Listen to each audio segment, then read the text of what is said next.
যিনি আমাকে মসজিদে হারামে তিনার নিজের ঘরে আমাকে 123টি রাষ্ট্রের মধ্যে আমাকে প্রথম স্থান অধিকার করার তৌফিক দিয়েছেন।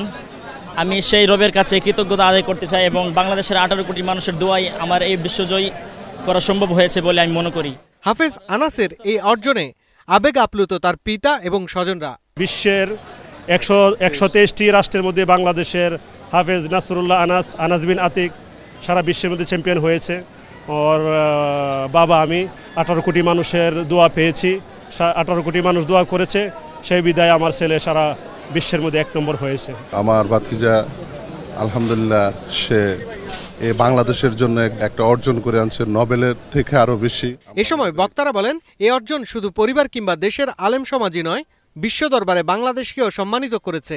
হারামাইনের মতো জায়গা যেখানে বাংলাদেশের নাম উজ্জ্বল হয়েছে, হারামাইনে যেখানে সবাই দোয়া করছে বাংলাদেশের জন্য, বর্তমান পরিস্থিতির জন্য, আমার কাছে খুবই ভালো লাগছে। অন্য যে কোনো খেলাধুলা সহ যে কোনো প্রতিযোগিতা থেকে এটা অনেক অনেক উচ্চতায় এই প্রতিযোগিতার এই বিজয়। সকল শুভাকাঙ্ক্ষীকে আন্তরিক মোবারকবাদ জানাচ্ছি এবং আল্লাহর কাছে শুকরিয়া জানাচ্ছি যে বাংলাদেশ থেকে এই প্রথম 2টি বিভাগে প্রথম স্থান অধিকার করার গৌরব অর্জন করেছেন। কওমি মাদ্রাসায় যারা পড়াশোনা করেন, বিশেষ করে হিফজ বিভাগে যারা পড়েন, তারা বরাবরই বিশ্ব চ্যাম্পিয়ন হয় এবং তারা শুধু 1-2টি দেশকে পেছনে ফেলে না। বর্তমান যে ছেলেটি হাফেজ আনাস, সে সৌদি মক্কায় যে আন্তর্জাতিক হিফজুল কোরআন প্রতিযোগিতা হয়েছে, সেই প্রতিযোগিতায় সে 123টি দেশকে পেছনে ফেলে ফার্স্ট হয়েছে। তো এটি বাংলাদেশের জন্য গৌরব, একটি বিজয়, মহাবিজয় আমি মনে করি। এ ধরনের অর্জন সঠিক মূল্যায়ন ও পৃষ্ঠপোষকতা পেলে এদেশের শিক্ষার্থীরা কুরআন শিক্ষায় আরও বেশি উৎসাহ পেত বলে মনে করেন আলেম সমাজ। 123টি দেশকে হারিয়ে পবিত্র মক্কা শরীফে মসজিদে হারামের ভিতরে সে প্রথম স্থান অর্জন করেছে।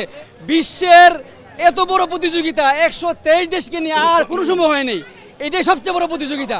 আলহামদুলিল্লাহ, বাংলাদেশ স্বাধীন হওয়ার পরে সে প্রথম বিশ্বজয় করেছে। আলহামদুলিল্লাহ, আমরা বাংলাদেশের 18 কোটি মানুষের দোয়া ছিল, আল্লাহ তাআলার মেহেরবানি ছিল যে এত বড় একটি প্রতিযোগিতা যেটি মসজিদে হারামের ভিতরে যখন বাংলাদেশের নামটি ঘোষণা হয়েছে, আমরা আনন্দে আত্মহারা হয়ে গেছি যে বাংলাদেশের নাম মসজিদে হারামের ভিতরে ঘোষিত হয়েছে।